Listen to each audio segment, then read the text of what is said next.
The rules of the chess game apply on the board, on the game, during the game.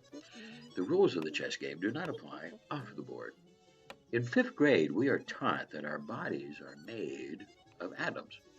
Atoms with electrons on the outside. These electrons that never touch. So atoms never touch. And yet nobody's ever perceived this. But this is what science tells us. Now listen very carefully, because the limits of our scientific philosophy should not be constructed solely by the limits of our observations. We need to free our mind beyond the limitations. The microscope, the telescope, all of our scientific tools have helped us to see beyond and to find out that we live in an infinite and infinitesimal universe. There ought to be something very special about the boundary conditions of the universe. And what can be more special than that there is no boundary? And there should be no boundary to human endeavor.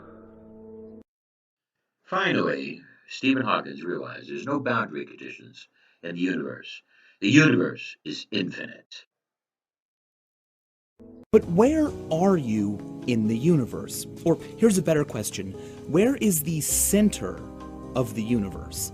Well, this might sound crazy, but it's everywhere. Take a look at these two layers. They are exactly similar, except the top layer represents a 5% expansion of the bottom layer. Let's say that you live on one of these dots, and you want to measure where everything's moving away from. Well, watch what happens when I line up a dot in the past and the present. Boom. It looks like the center of the expansion. I can do this with any dot. As soon as I choose a dot to be the frame of reference, it immediately becomes the center of the expansion. No matter where you are or who you are or what your friends or your parents tell you, you really scientifically are the center of the universe. Yes, we are the center of the universe, and we live in an infinite and infinitesimal, infinity to the power of infinity universe. But we didn't always think that way. A long time ago, we actually thought that the Earth was flat. We thought there was a flat Earth. Then time went by, perspective, then we found out that the planet was a globe, three-dimensional. We thought that the sun orbited around the Earth. Then we figured out, no, the Earth orbits around the sun. We started to gather our perspective. We thought that there was just one galaxy, one Milky Way. Hubble, the inventor of the microscope, thought that the entire universe was only about 5 or 6 light years. And now we know there's many, many more galaxies. Infinity to the power of infinity. But what is the basic operation? You see, we thought that there was gravity. Of course, there is gravity. But we thought that gravity moved these galaxies and the planets, etc. But no, the light went on. We started to recognize that there was a much more complex picture. And that beyond gravity, something more and more powerful. The forces of electromagnetics help shape the universe.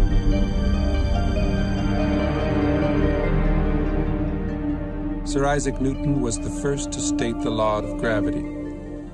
Eventually, everybody agreed that gravity alone formed galaxies and stars and planets, and that gravity alone holds the universe together.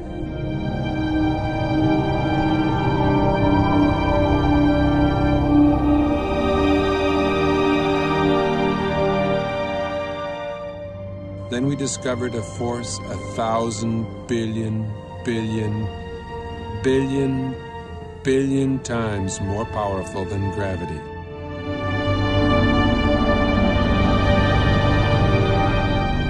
Until recently, we believed that the space between the stars and planets was empty, a vacuum. We now know it is teeming with charged particles.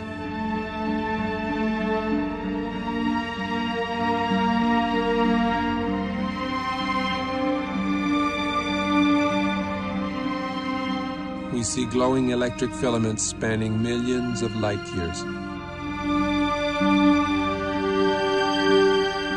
We We see stellar and galactic formations shaped by magnetic fields.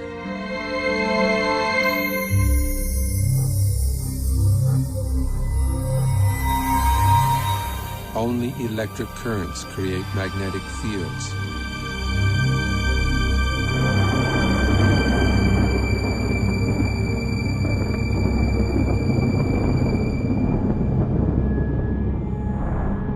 It is possible that the predominant force in the universe is not gravity, but something else.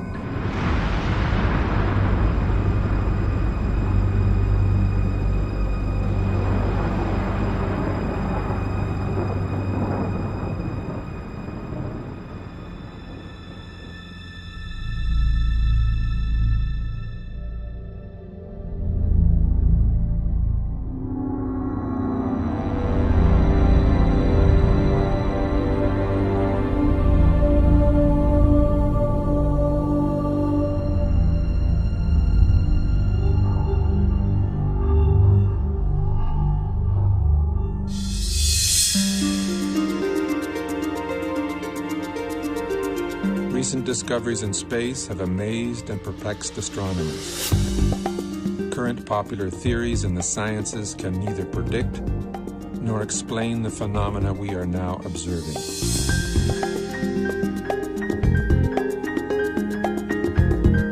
A new theory is being proposed. A theory which can both predict and explain the data coming back from deep space. Its implications are profound and affect all the scientific disciplines. It is in fact a synthesis of the disciplines.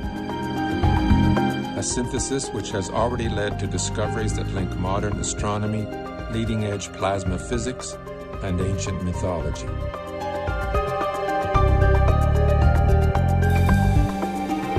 The electric model offers us a new interpretation of the workings of the universe, the history of our solar system, and even human history.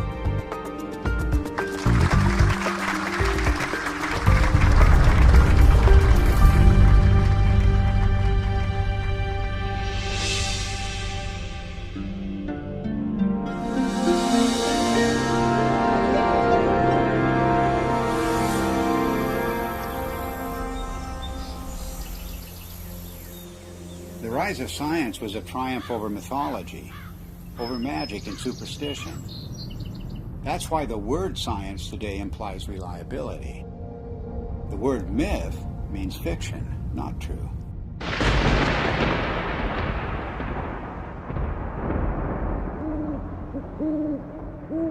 And it turns out that the key to understanding the myths is the same key that is now helping us to understand objects in deep space. Understand the workings of the physical universe. That key is electricity. It was 33 years ago that I first began to wonder about these preposterous stories told around the world, what we call world mythology. What was it that provoked this incredible outpouring of human imagination just a few thousand years ago, just before the birth of the first civilizations? I came to a radical conclusion that the myths arose from extraordinary natural events. Our early ancestors witnessed things in the sky that are not seen today. The events were awe-inspiring, both beautiful and terrifying.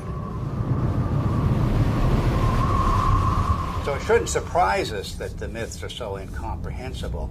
Well, of course they're incomprehensible. The celestial references are no longer present. It was in 1994 that I was invited to come to the US to attend a conference which was dealing with the possibility that the ancient sky, as witnessed by our earliest forebears, was different to the one we see today. I'd been interested in this kind of idea because it could only be explained in terms of electromagnetic influences within the solar system. So it came as a bit of a shock and a surprise to see David Talbot showing slides at one of the sessions at the conference which I recognised immediately as being similar to those of electric discharges in the laboratory.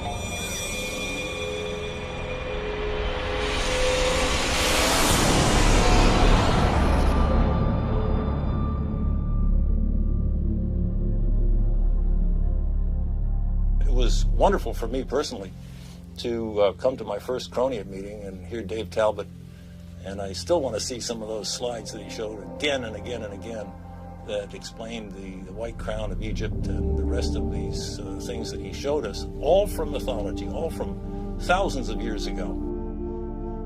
These things clearly were seen by civilizations that never talked to each other from the far corners of the earth. It all just clicked together like a three-dimensional jigsaw puzzle in my mind.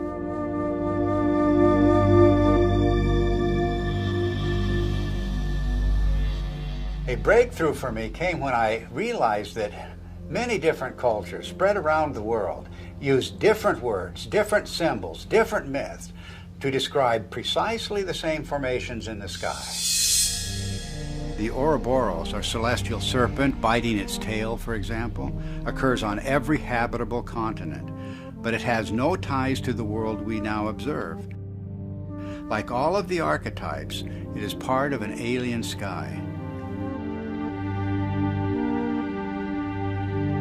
A cosmic column rising to the center of the sky, holding aloft the wheel of heaven. And much more than a wheel, because this was the revolving cosmic temple, the city of the gods, the kingdom of heaven, always resting on the cosmic column. Then there's the image of the four rivers or pathways radiating from the center of the sky out to the boundary, the rim of the wheel. The simplest forms lead you invariably to the full story of world mythology.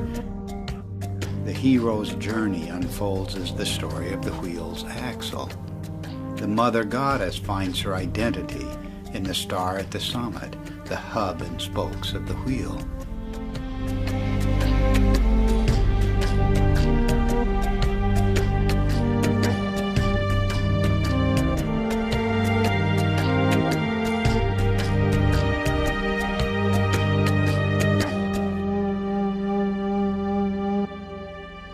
From childhood on, I've always had a deep interest in mythology, and I remember that as a child I was trying to draw up genealogies of the gods as provided in Greek mythology, and I soon found out that it didn't work, nor did anything else in mythology seem to work. There was no singular fitting explanation that would make sense of these stories.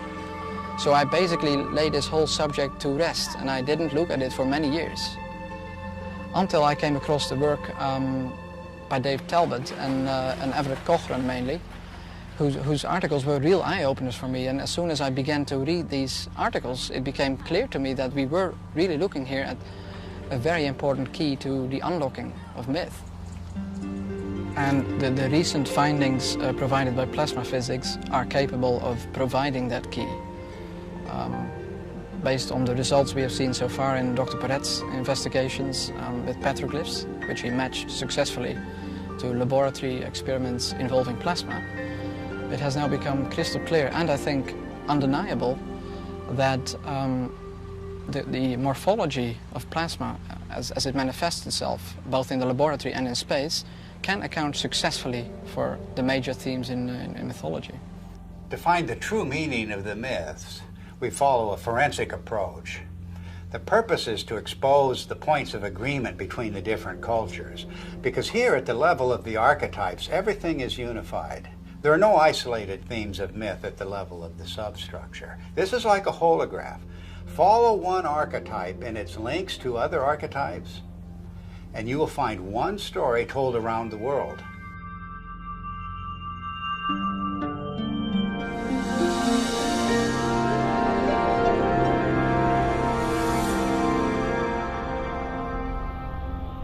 Throughout almost all of history, we have regarded the states of matter as being solid, liquid, or gas. But in the last century or so, we have found that there is a form of matter where the charged particles within atoms are separated to some degree or another, and that is known as a plasma. It is the fundamental state of matter. It was not until the second half of the 20th century that we came to realize the role of plasma in the universe. And this has changed the picture of space completely. Not long ago, we thought of the physical universe as being constituted fundamentally of nothing more than atoms and empty space. But a plasma includes at least a percentage of charged particles, protons and electrons, that are not bound to any atomic structure. And plasma is an excellent conductor. Electrons will move efficiently in the direction of charge equalization, and that's an electric current, of course. Now, the reason why we see magnetic fields everywhere we look in space is because electric currents produce magnetic fields, and only electric currents produce magnetic fields. But astronomers working only with gravitational equations did not anticipate the discovery of pervasive magnetic fields in deep space.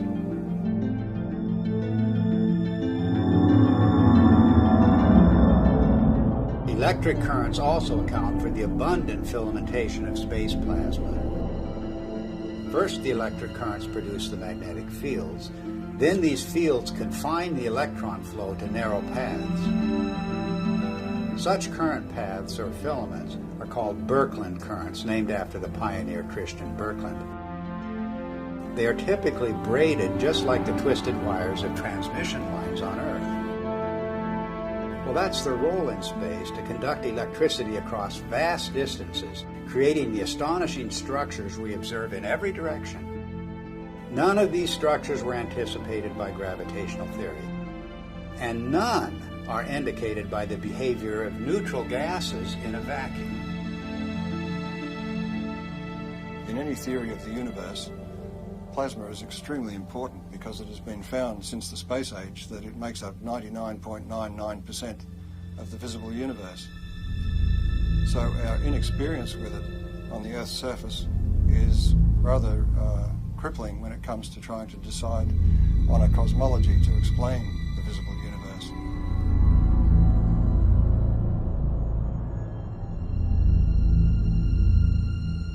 Now, plasma behaves rather oddly compared to normal matter, the matter we find, the solids, liquids and gases on Earth.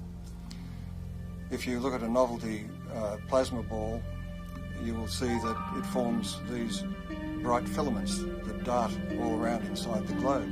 And if you look closely at them, you'll see that they're actually twin filaments twisted together. In other words, nature finds it efficient to be able to transfer energy over a distance by twisting two pairs of filaments together. And this is a characteristic of the way plasma carries electric currents in space.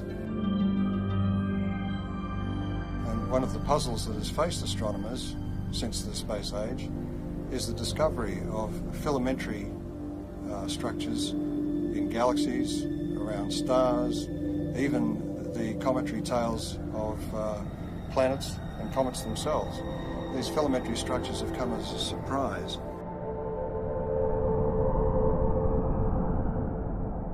We now have plasma physicists who are doing important experiments in laboratories around the world, and one of the virtues of plasma experiments is that they can be scaled over an enormous number of magnitudes. In other words, a discharge phenomenon that may be seen in the laboratory that occupies only a few centimetres can be scaled up to the size of a galaxy, and you will see the same structures.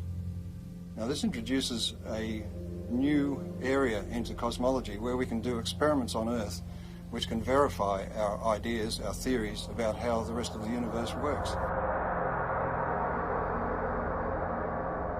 Some of the natural consequences of electrocosmology are the patterns that we see, both in the laboratory and in the sky.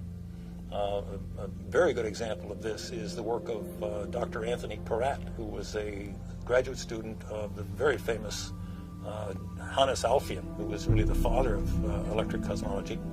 Peratt simulated on a supercomputer using just a cloud of electrical charges and a magnetic field just using the laws of electrical science, not using anything to do with gravity.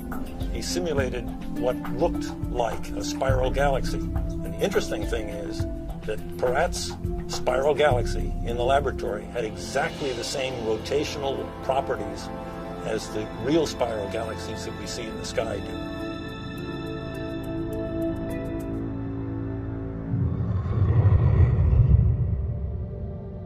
Plasma was named by Irving Langmuir because of its lifelike qualities. In other words, the similarity to blood plasma gave rise to the term plasma now used in the sciences. Well, this has incredible meaning for us because of the nature of the metamorphosing. The god who is now an eagle, now a serpent or dragon, now a leonine figure with long flowing hair. These figures take on a whole new meaning when we can interpret them with the benefit of plasma science.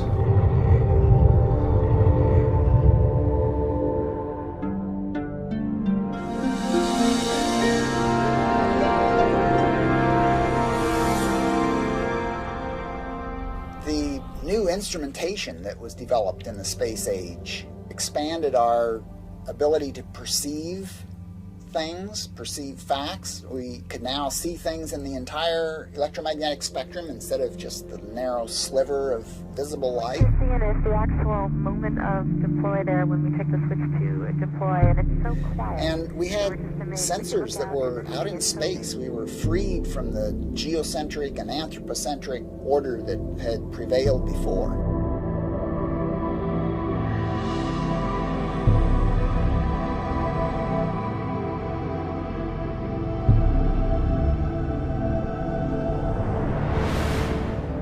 We've got a whole new universe, and the theoreticians are still trying to look at it through, a friend of mine says they're peering through the wrong end of the telescope and trying and telling us what they imagine they see.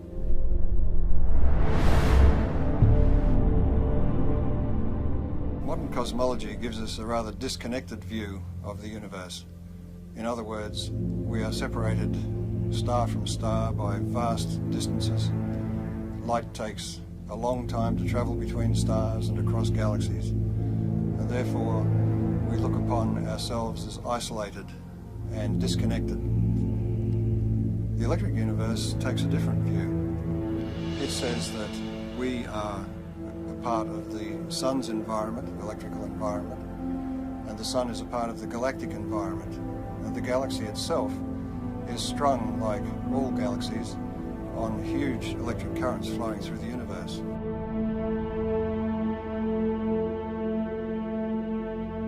One of the typical questions that plasma cosmologists hear all the time is, how do you know what's out there in space? How do you know there's electricity out there in space?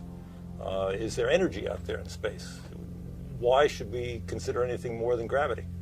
And the answer is that through the years we've used optical telescopes, but recently we have what are called radio telescopes, and we've broadened the spectrum that we can look at the sky with. And those radio telescopes can measure electric currents and magnetic fields, and we can determine from those measurements the strength of the electric currents, the strength of the forces involved, and the amount of energy that's stored out there in space.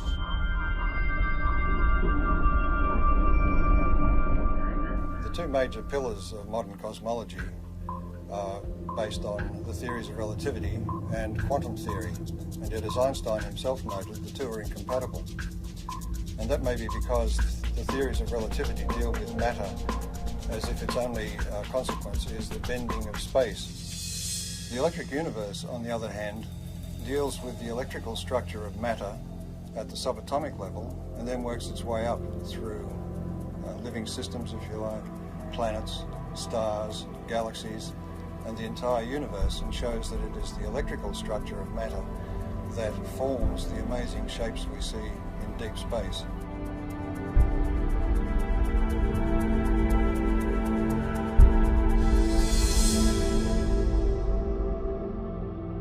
We can demonstrate the existence of these currents flowing between galaxies and between stars by the presence of the magnetic fields they generate.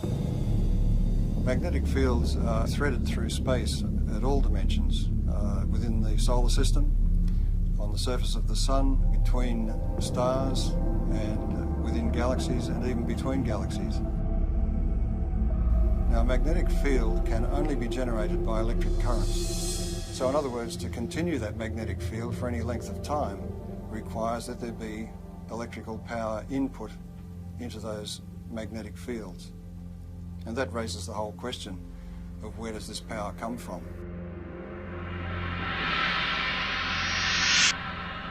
Modern cosmology is highly mathematical. In fact, we were joking before about the idea that the only people who understand cosmology are professional cosmologists. The basis of cosmology, really, if you hunt for it, lies in Einsteinian relativistic mechanics. And when Einstein promulgated his ideas, he totally and completely ignored anything electrical. And so the modern cosmology, with all of its ideas of omega and expanding universe and inflation theory and the Big Bang and all the rest of it, are predicated on a foundation which ignores almost half of man's knowledge about the way the universe works, which is electricity.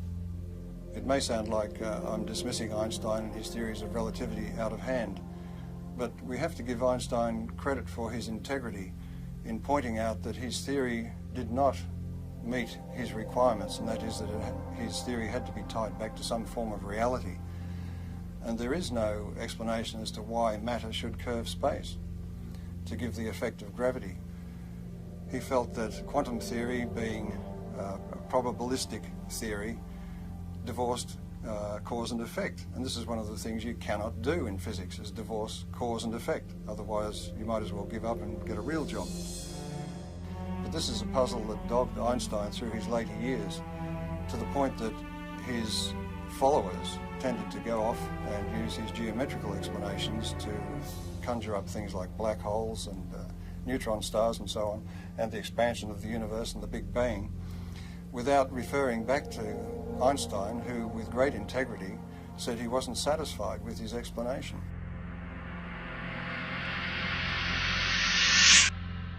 One of the problems faced by astronomers after the space age began was to explain the discovery of very concentrated outbursts of energy in deep space.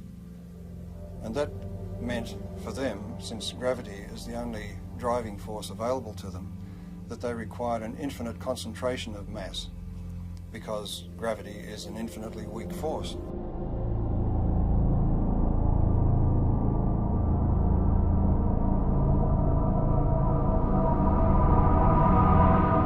The black hole, as Wheeler originally visualized it, sucked everything, including light, in, and so therefore it was invisible. So he could postulate its existence, and we couldn't see it. And because we couldn't see it, we couldn't prove that it wasn't there.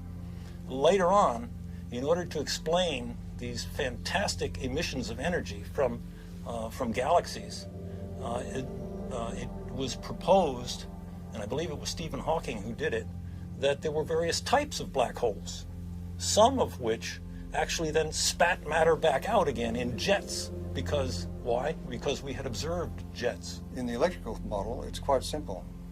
If you think about it, the power that's expressed in your own home, in the heaters and the electric motors and the lighting and so on, is actually generated at a vast distance away from your house. In deep space, the same thing is true. The energy which we see concentrated in these events, which are attributed to black holes and so on, can more easily be explained as the confluence of electric energy from different parts of the same galaxy or even from other parts of the universe. And it is this explosive release of energy which forms the vast jets that we see lit up and exploding from the centers of active galaxies. We also have observed double radio sources either side of galaxies. And that event was predicted by Hannes Alfvén, the founding father of modern electrical cosmology, and is still to this day unexplained by standard cosmology. One of the most interesting phenomena in the sky is the so-called pulsar. A pulsar is an object that is observed to put out pulses, both of light and radio activity, RF, in the RF spectrum. And those pulses are extremely rapid. They are something like milliseconds apart. So it's like a extremely fast strobe light. And thinking of a strobe light, astronomers immediately leapt to the lighthouse kind of analogy. Something that must be spinning around, the beam is going around, and it's going around so quickly that this thing goes flash, flash, flash. Well, once the repetition rate of the pulsars was observed to get up to in the millisecond range, that meant that this star that was putting out this beam of radiation would have had to be rotating at 300 times a second. And 300 times a second, we're talking about the speed of a dentist drill. So the astronomers decided, well, normal stars couldn't possibly rotate at that speed, and so they postulated the existence of what they called a neutron star. A neutron star is a star that is so dense that it holds together so well that it can indeed rotate at the speed of a dentist's drill. Well, the problem is that in nuclear chemistry, we know that you can't pack neutrons together that densely. They will all fly apart instantaneously. There's a principle called the island of stability in nuclear chemistry that absolutely prevents that. So here again we have the standard astronomers or astrophysicists going directly against another well-developed science. In the electrical model, however, there's a very simple explanation for pulsars. Everybody is familiar with the idea that the pulses can travel back and forth on electrical transmission lines. Such uncontrolled pulses, for example, were responsible for the famous Northeast blackouts. A similar effect can occur between two binary stars connected by a plasma. The two binary stars act like capacitors that store charge. And if you reduce that in size to something you can produce in the laboratory, you can produce it in the laboratory, and it's called a relaxation oscillator. And electrical engineers use it and have used it for decades. The idea of producing pulses every few milliseconds is a sophomore level experiment in an electrical engineering laboratory. It doesn't require neutronium, strange matter, or any other fictitious device. All it requires is two capacitors, a battery, and a nonlinear resistor. And we maintain that that's exactly what a binary pair of stars connected by a plasma field presents.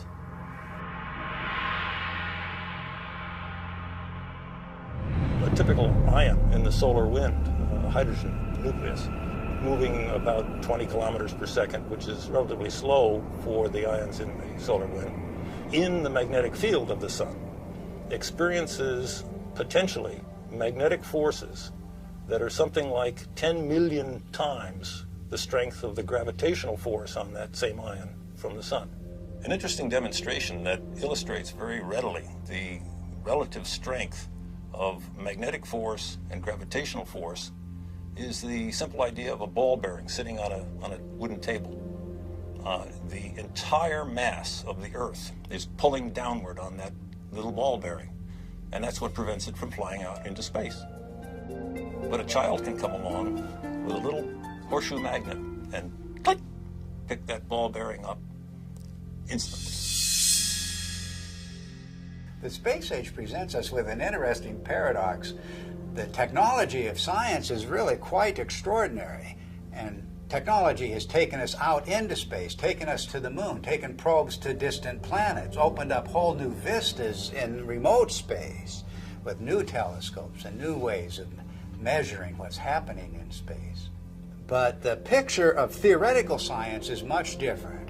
And many decades ago, assumptions began to crystallize in the theoretical sciences, beginning at the top, the queen of the sciences, as we say, which is cosmology.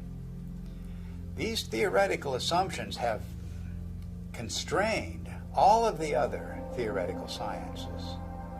Cosmology deals with the big picture questions, the first questions. How did the universe begin? What is it made of? How will it end? And so many popular theoretical constructs, from the Big Bang to string theory to dark matter and black holes, the formation of stars, formation of galaxies, all have arisen from assumptions first postulated by cosmologists.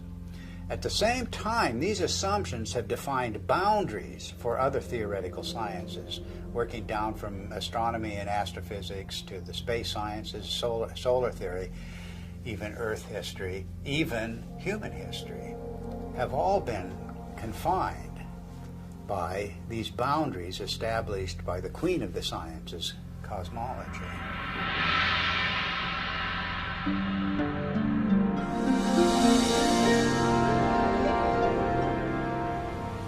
The sun just dominates our sky as the source of light and warmth and life itself on Earth.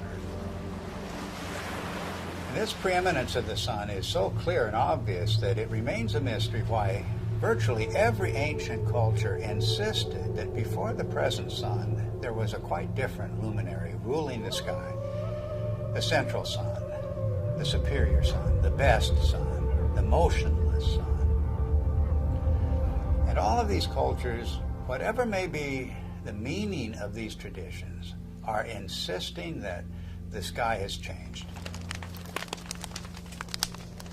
Of course, our ideas about the sun have continually changed. Only a few centuries ago, the sun was a campfire or ember in the sky. Then, early in the 20th century, under the influence of gravitational theory, the sun was seen as a gravitationally collapsing nebular cloud.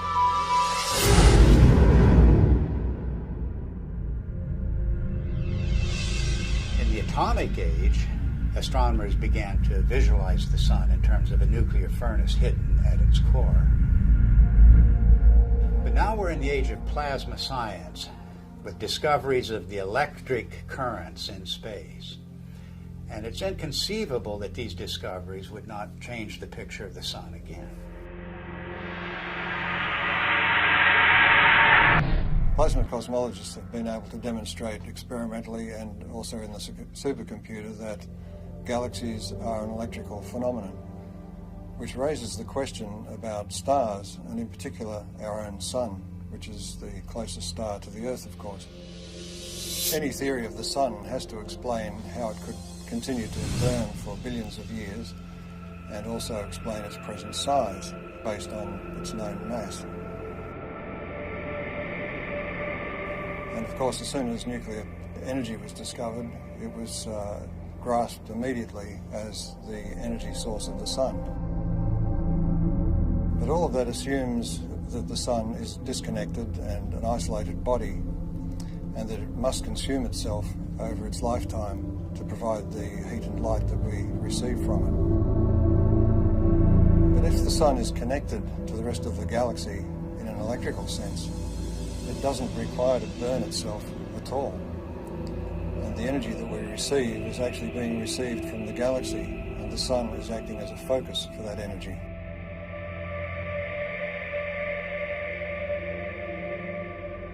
The sun is actually a fairly typical star. And so if we want to understand stars and cosmology, we really have to understand the sun. And the standard model of the sun, so-called, that astronomers are so very proud of these days, really doesn't explain very much about the sun. Why is there a corona in the first place? Everybody knows about the corona, the beautiful corona that we see during solar eclipses. Why is it there? It's clearly an electrical phenomenon.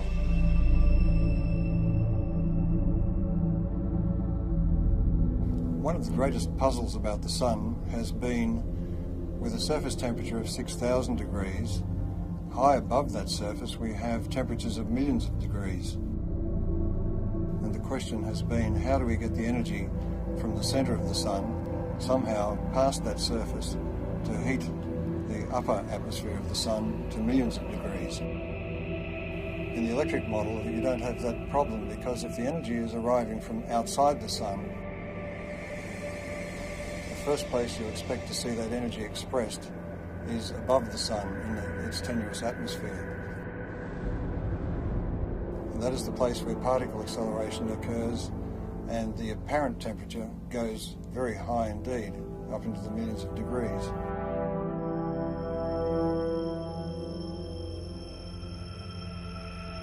The fact that the particles in the solar wind accelerate, that is to say, increase their velocity with increasing distance away from the sun, the farther away they get, the faster they go.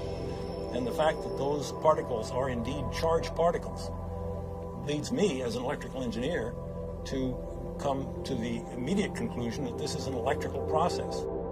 In the solar model, think of the sun as being a positive anode, very high voltage body that obviously would emanate an electric field. And if you put a charged particle in an electric field, it will accelerate. That's the way we accelerate particles here on Earth. It's the way every physicist and electrodynamicist has ever increased the velocity of a charged particle, is put it in an electric field. One of the features we observe on the sun, which have no business being there, according to the standard model, are sunspots. The most significant thing about a sunspot is the fact that the center of the sunspot is dark. And if the sun is trying to radiate energy from its core into space, we should expect that it is bright. And if you think about that umbra, that darkest place in the center of sunspots, that's the place where we can see deepest into the sun. And just consider the fact that at that point where we can really see down into the sun, that's the absolute coldest place that we are able to measure. If the center of the sun is really a nuclear fusion furnace, it should be the hottest because we're closest to the source, and it's not the case. If you ask any astronomer, why are there sunspots? Why are the umbra dark? They will blame it on some sort of warped, twisted magnetic fields. They will say that it has to do with the solar dynamo, all of which lurk unseen like a big genie somewhere below the surface. These phenomena are only to be expected if the sun is electrical in nature. Astrophysicists make the claim that the solar fusion model has indeed been tested in the laboratory, and nothing really is further from the truth. Although each of the steps involved in the hydrogen to helium fusion reaction have indeed been verified experimentally, the overall experiment, the overall reaction, has never been produced in a continuous laboratory experiment. Continuous hydrogen to helium fusion has not been attained in the lab. The strength, in fact, of the electric cosmology is that indeed all of the mechanisms that the electrical people talk about have indeed been verified over decades, in fact, at least a century, in the laboratory. The plasma scaling is well known, and plasma and electrical experiments have verified every step of the way.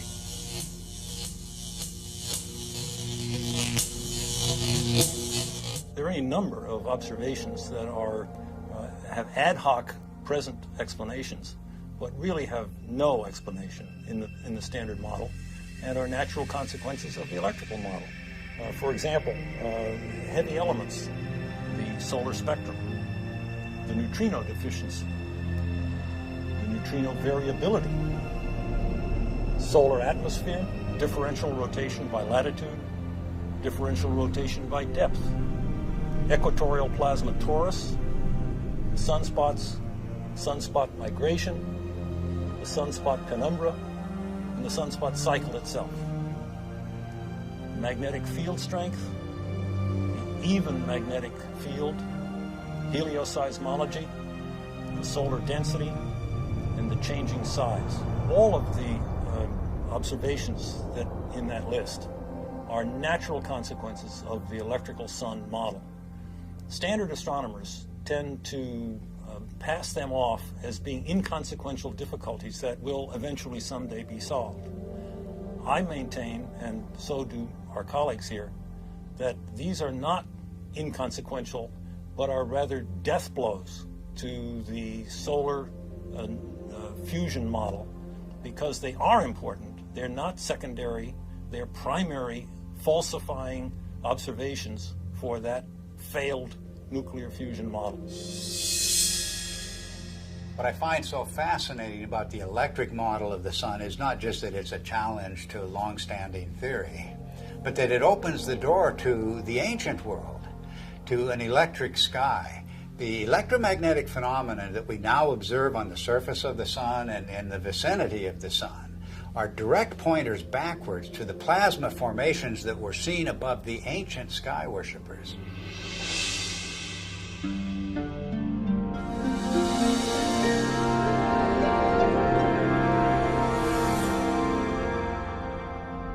Electrical currents in space can either be invisible or they can be visible. If they're very diffuse, in other words, there's very little energy per cubic meter, they will be invisible. But where that energy becomes concentrated, it will begin to glow. And we see this kind of thing in the ion tails of comets, for instance. Where the energy becomes very concentrated, we begin to see arcs and sparks, if you like. Electrical discharge phenomena.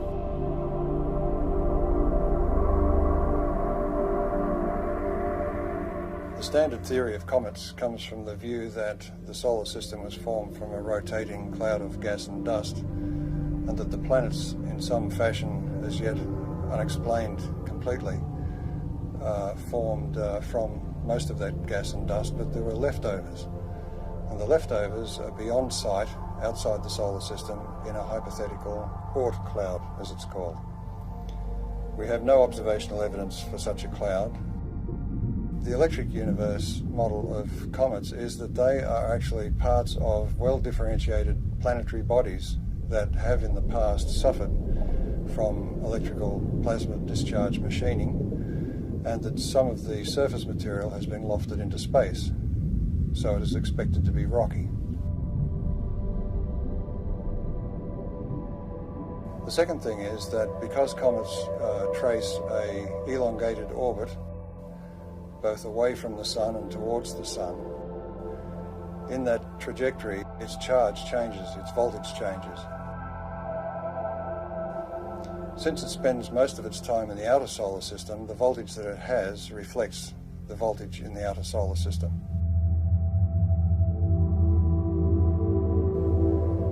But as it hurtles towards the sun, as it enters towards the Earth's orbit, the voltage is changing rapidly, and the comet has to respond to that by beginning to discharge. And that's where we see the familiar cometary phenomena of the coma and the various tails that it produces.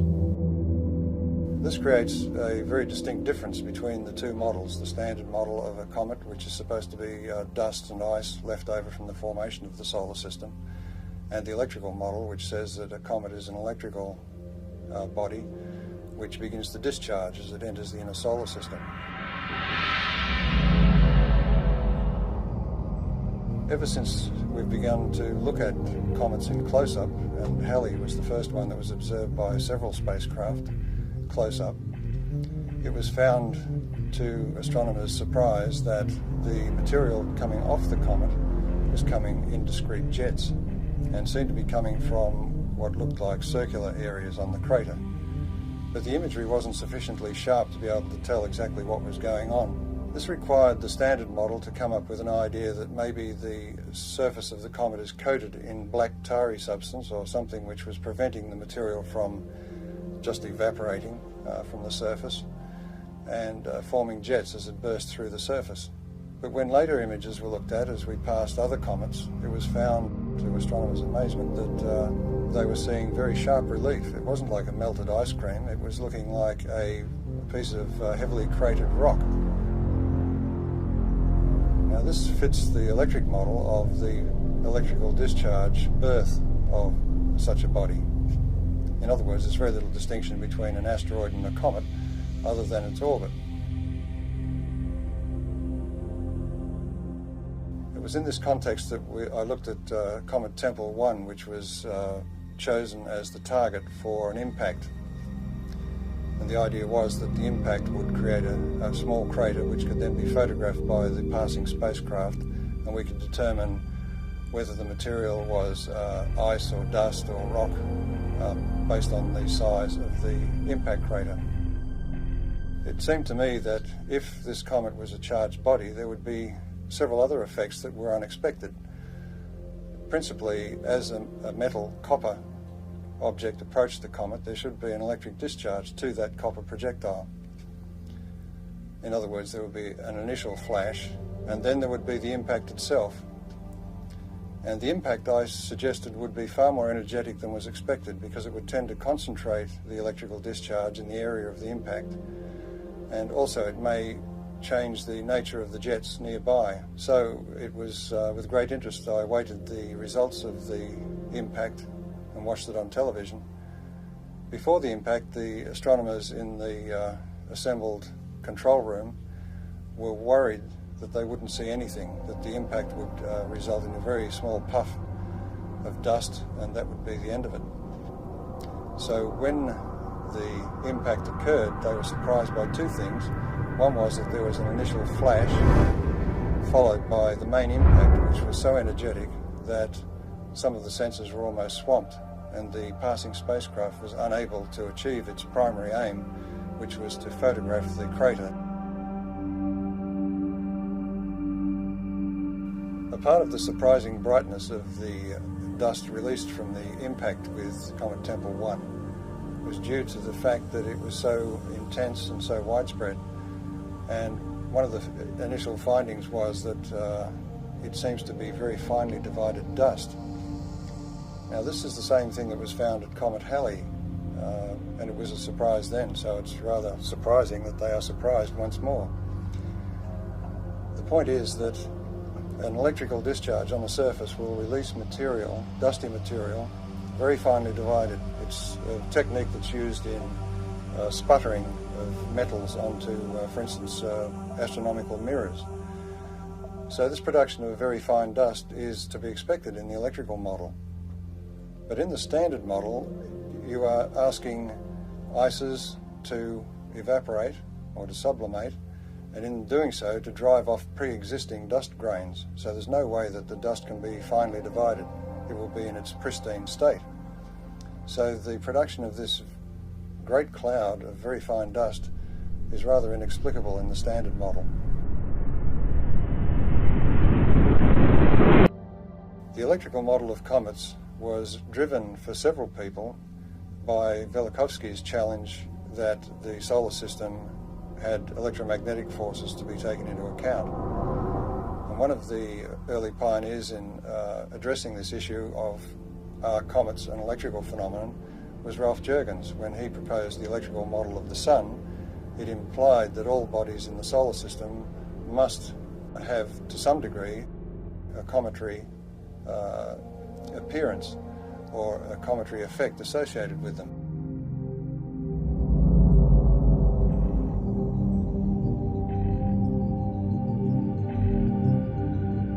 Ralph Jurgens, in his model of the Sun, showed that bodies moving radially towards or away from the Sun would experience electrical forces which could induce a cometary display, that is, a visible display.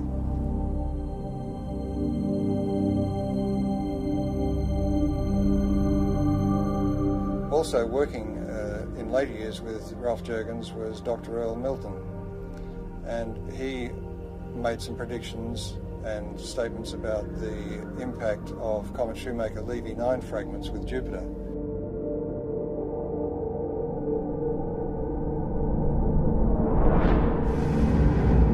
And his view of the electrical nature of those impacts was also vindicated.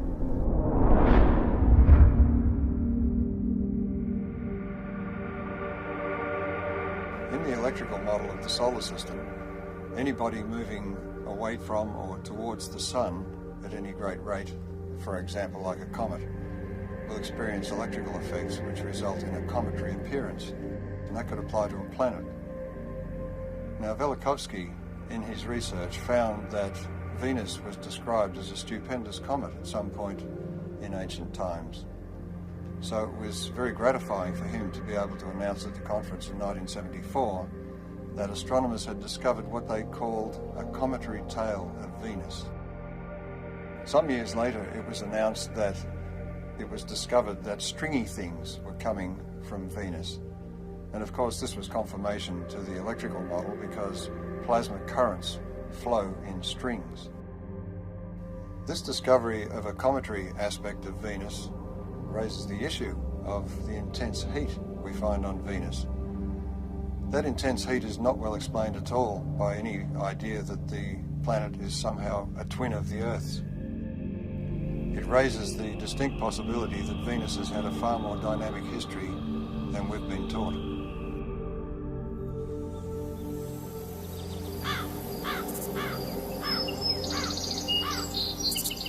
Our ancient ancestors were obsessed with the comet. Let the slightest wisp of a comet appear in the sky and all of humanity was thrown into terror. But why was this?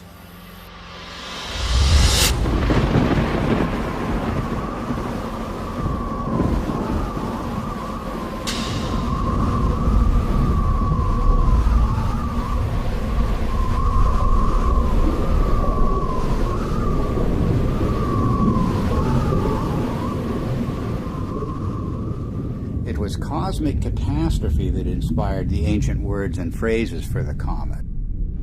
The comet was the torch of the sky, the sword hanging over the world, the spiraling serpent or dragon, the spiraling sidelock or ribbon.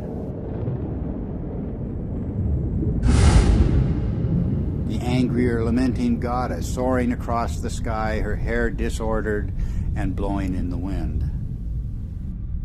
Anyone exploring the roots of the ancient comet fears is going to run into the work of Immanuel Velikovsky, the controversial theorist who suggested that, well, there's a reason for the fears of comets around the world.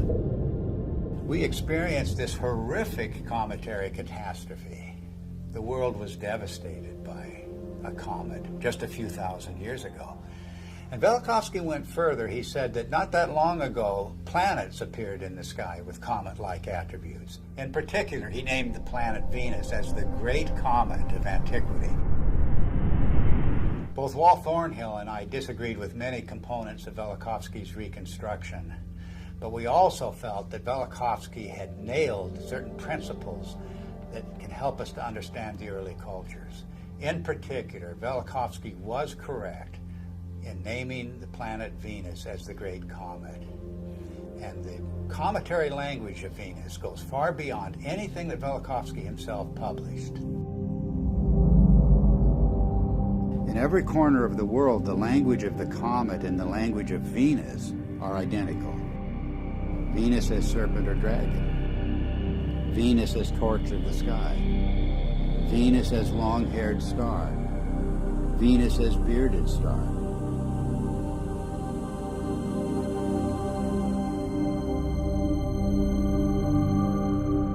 The Sumerian goddess Inanna was identified as Venus. She was the Lady of Life. But in her terrible aspect, she became a dragon-like flame in the sky.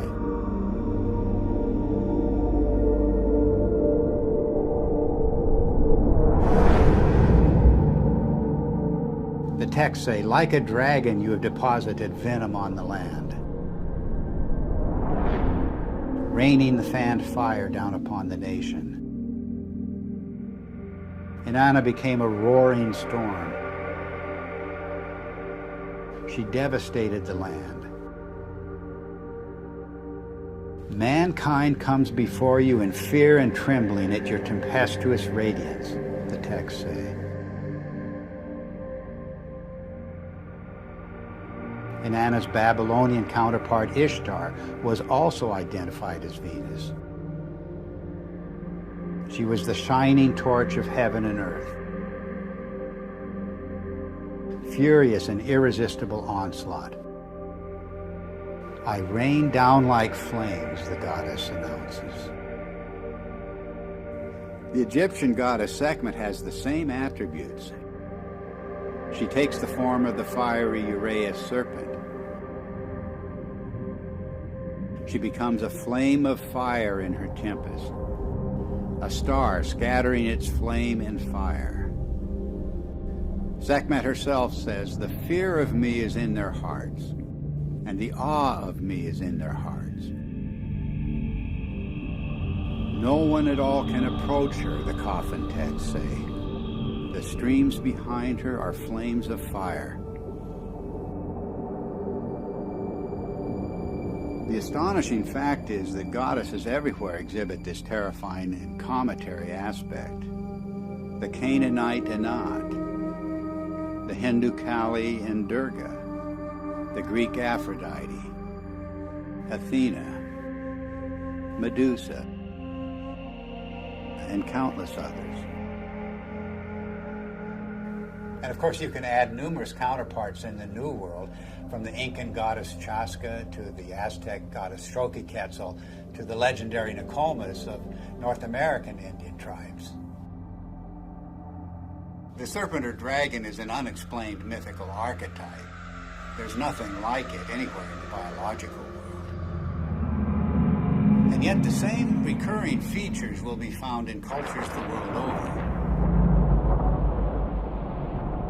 The dragon's disheveled hair and shaggy beard. Its knotted aspect, and its worldwide appearance as entwined twins.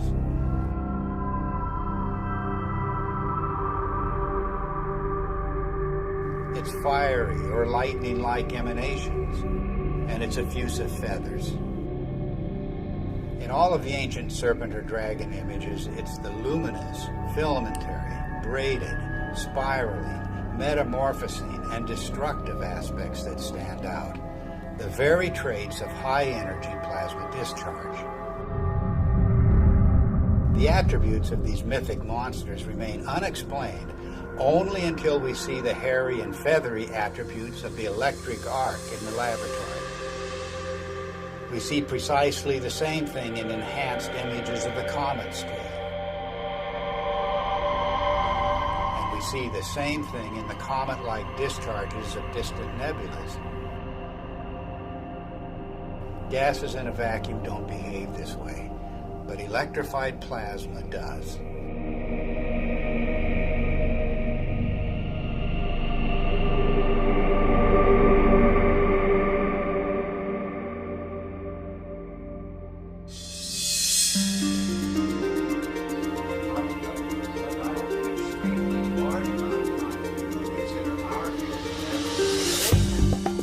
The recent discoveries about the comet have astonished astronomers.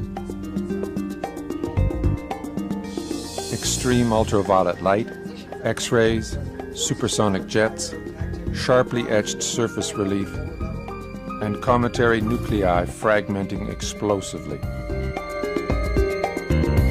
No one expected such high-energy events.